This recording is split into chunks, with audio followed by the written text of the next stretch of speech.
नमस्कार, मैं हूं अभिषेक त्यागी। एक कहावत है भैया कि घमंड तो किसी का नहीं रहा।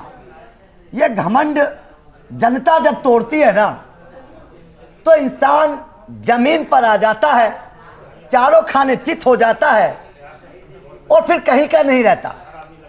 चर्चा इस वक्त हो रही है खेसारी लाल यादव की। खेसारी लाल यादव जो अपने आप को बिहार का सबसे बड़ा सुपरस्टार समझ रहे थे, ये समझ रहे थे कि वो चुनावी मैदान में आएंगे तो छा जाएंगे। जिस तरीके से लोग उनके गाने पसंद करते हैं, राजनीति के मैदान में भी वो उसी तरीके से धमाकेदार एंट्री करेंगे।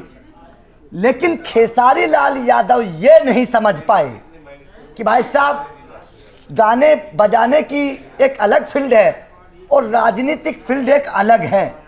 यहाँ पर विचारधारा मायने रखती है, यहाँ पर आपका एक एक बयान मायने रखता है। जनता के बीच में जाकर आप क्या कह रहे हैं, क्या आप उनके मन को पढ़ पा रहे हैं, वो मायने रखता है। खेसारी लाल यादव जो कुछ दिन पहले राम मंदिर पर गाना बना रहे थे, वो राम मंदिर पर सवाल खड़े करने लगे। खेसारी लाल यादव ये कहने लगे कि ब्रह्मा जी की बनाई हुई लकीर को भी हम तोड़ देंगे, काट देंगे। अब आप सोचिए कि ब्रह्मा जी को जो चैलेंज कर रहा हो, उस इंसान के दिल में कितना ईगो होगा, कितना घमंड होगा, जो ब्रह्मा जी को भी नहीं छोड़ रहा है। और तो बाकी छोड़िए, इंसानों की तो बात ही क्या है, जो ब्रह्मा जी को नहीं छोड़ रहा है उसके दिमाग में कितना बड़ा एक गलत फहमी होगी कि मैं तो भाई सबसे ऊपर हूं, सबसे सर्वे सर्वा हूं। लेकिन जब चुनावी मैदान में आए और वोट पड़े तो जनता ने बता दिया कि आपकी औकात क्या है।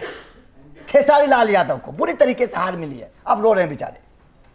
लेकिन चर्चा यहां पर यह होनी भी बेहद जरूरी है कि आखिर वो इंसान कौन है जिसने खेसारी लाल यादव की वास्तव में हार की स्क्रिप्ट लिखी, पटकथा लिखी।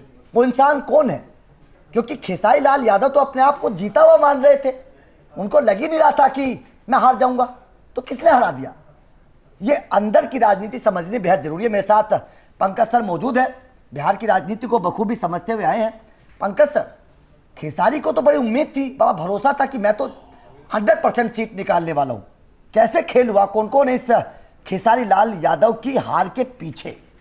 आपने खेसारी लाल यादव के हालात का विस्तार से वर्णन किया, लेकिन भोजपुरी में एक बहुत फेमस डायलॉग है रवि किशन की फिल्म का, जिंदगी झंडबा फिर भी घमंडबा।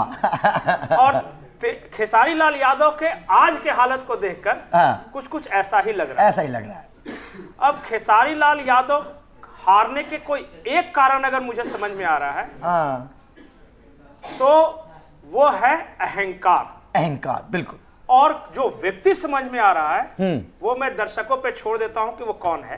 मैं कुछ व्यक्तियों के बारे में बोलता हूं। एक व्यक्ति है दिनेश लाल यादव निरहुआ।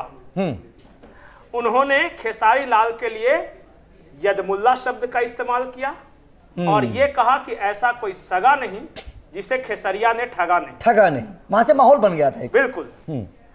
दूसरा जो व्यक्ति मुझे समझ में आ रहा है वो है पवन सिंह। उन्होंने कहा कि खाली झमकौला से होई, खाली बड़ा बड़ा डायलॉग करनी कुछ नहीं। तो दूसरे व्यक्ति वो हैं और दोनों में खूब बयानबाजी हुई। तीसरे व्यक्ति जिसके बारे में कहा जा रहा है जिन्होंने जमीन पर रणनीति तैयार की, वो है राजीव प्रताप रूढ़ी। राजीव प्रताप रूढ़ी वहां के सांसद हैं। वो छपरा को बहुत अच्छी तरह जानते हैं और बड़ा सोच समझकर एक कास्ट कॉम्बिनेशन तैयार किया गया। बिल्कुल। वैश्य समुदाय से आती है वो कैंडिडेट छोटी कुमारी, और फिर उसके पीछे राजीव प्रताप रूढ़ी की राजपूतों की सेना, सांगा यात्रा। फिर वहां दलितों को कैसे जोड़ा गया, इसके लिए चिराग पासवान को उतारा गया। और जब ये सब कुछ मिल गया तो ऊपर से योगी आदित्यनाथ बुलाए गए और वहां से उन्होंने कह दिया कि जो मेरे राम का नहीं किसी काम का नहीं। तो इस तरह का कॉकटेल तैयार किया गया और खेसारी लाल यादव अपने ज्यादा बोलने के चक्कर में ट्रैप में फंसते चले गए। उनको समझ में नहीं आया कि कैसे घुसे या कैसे निकले।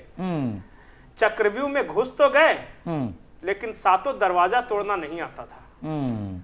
बाहर से भले ही हुंकारते हुए गए कि मैं बहुत बड़ा योद्धा हूं, लेकिन अंदर गए तो ये फंस गए, और उसी का परिणाम है ये। जो सबसे महत्वपूर्ण बात मैं खेसारी लाल यादव के बारे में बोलता हूं कि खेसारी ज्यादा खाने से एक लेथराइसिस नाम का बीमारी हो जाता है। जी। आदमी लकवा मारता है, लंगड़ा लंगड़ा के चलने लगता है। खेसारी ज्यादा खाए नहीं, पर ज्यादा बोल जरूर दिए। थोड़ा सा कंट्रोल बोलना चाहिए था। इनको छपरा के चुनावी लड़ाई में क्या जरूरत थी योगी के बारे में बोलने की? क्या जरूरत थी अयोध्या प्रभु श्री राम मंदिर के बारे में बोलने की? और क्या जरूरत थी ये कहने की कि ब्रह्मा भी अब नहीं? अरे भाई साहब, हम तुच्छ मानव हैं, और आप एक जगह से चुनाव लड़ रहे हैं। बिल्कुल। और वहां आप सीधे अयोध्या से लेकर योगी आदित्यनाथ पता नहीं ब्ला ब्ला क्या बोल रहे हैं। वहीं से समझ में आ गया लोगों को भी कि इस अहंकार का आज नाश नहीं किया गया तो ये रावण से बड़ा अहंकार हो जाएगा। बिल्कुल सही बात है। रावण को अपने सोने की लंका पे अहंकार था, खेसारी लाल को अपने स्टारडम पे अहंकार था। दोनों को समय और नियति ने उसका जवाब जरूर दिया है। बिल्कुल आपने सही बोला है सर। अगर मैं सर इस सीट के समीकरण को समझने की कोशिश करूं, थोड़ा सा अपने दर्शकों को समझाने की कोशिश करें, तो लगभग 30% यहाँ पर वैश्य समुदाय के लोग रहते हैं, और बहुत बड़ी संख्या है। 30% अगर किसी सीट पर कोई एक कास्ट है तो बहुत बड़ी होती है। उसके बाद में राजपूत, आपने बोला सांगा यात्रा निकाली गई, यहाँ पर राजीव प्रताप रूढ़ी लगे हुए थे, लगे हुए थे। बिल्कुल। तो इन दोनों को अगर मिला दिया जाए तो लगभग 40-45% वोट शेयर हो जाता है। तो मतलब साफ था ना। और उसमें थोड़ा सा ब्राह्मण, थोड़ा सा दलित, सबका भी तड़का लगता चला गया ना। बिल्कुल बिल्कुल। तो यहाँ पर ये बहुत इंपॉर्टेंट, और इन सबको एकजुट किया। खैर सर, मतलब जीत तो उसी वक्त कंप्लीट हो गई थी जब योगी आदित्यनाथ पहुंचे, उसी वक्त ये समझ। और महत्वपूर्ण बात जी, जो धुरंधर राजनीतिक खिलाड़ी होता है ना, वो अंतिम बॉल तक खेलता है। बिल्कुल सही बात है।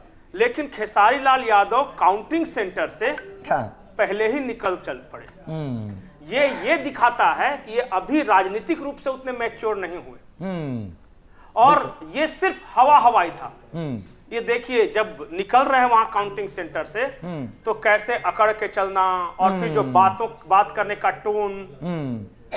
हार के बाद और विनम्र हो जाना चाहिए इंसान को। बिल्कुल सही बात। क्योंकि जब वक्त विपरीत हो और हवा तेज बह रही हो, तो समझदारी इसी में है कि अपना सर नीचे की ओर कर लिया जाए, ताकि जब हवा गुजर जाए तब फिर बात करना है। जो हवा के सामने खड़ा होता है और झुकता नहीं, वो अंत में टूट जाता है। आपने बिल्कुल सर बिल्कुल सही कहा। लेकिन दरअसल खेसारी जो है ना, वो राजनीतिक मैदान पर नए खिलाड़ी थे। उन्हें पता नहीं थी कि ओपनिंग करनी कैसे है। जिस राम को लेकर वो भजन गा रहे थे, कम से कम ये तो समझते कि उस अयोध्या पर तो सवाल मत उठाओ। नहीं, आपने खिलाड़ी की बात कही ना। ये राजनीतिक पिच पे ओपनिंग करने उतरे और सहवाग की तरह हवाई शॉट खेलने लगे। तो बीच में ही कैच आउट हो गए। कैच आउट हो गए, ये पता ही नहीं चला कि शॉट कौन सी बॉल पर कौन सा खेलना है। खैर, खेसारी लाल यादव को बड़ी हार मिली है। बड़े अंतर से खेसारी जो है वो हार चुके हैं, लेकिन कम से कम ये खेसारी को नसीहत जरूर मिल गई होगी इस हार के बाद कि जनाब, अकड़ तो बड़े बड़े नेताओं की नहीं रही, आप तो किस खेत की मूली हैं। और दरअसल जो बयान उन्होंने दिए, उसका अंदाजा अब उनको हो रहा होगा कि भगवान राम से टकराओगे तो भाई साहब चूर चूर हो जाओगे। भगवान राम से टकराकर तो जिसको सबसे बड़ा प्रकांड पंडित माना जाता था रावण, वो नहीं रहे।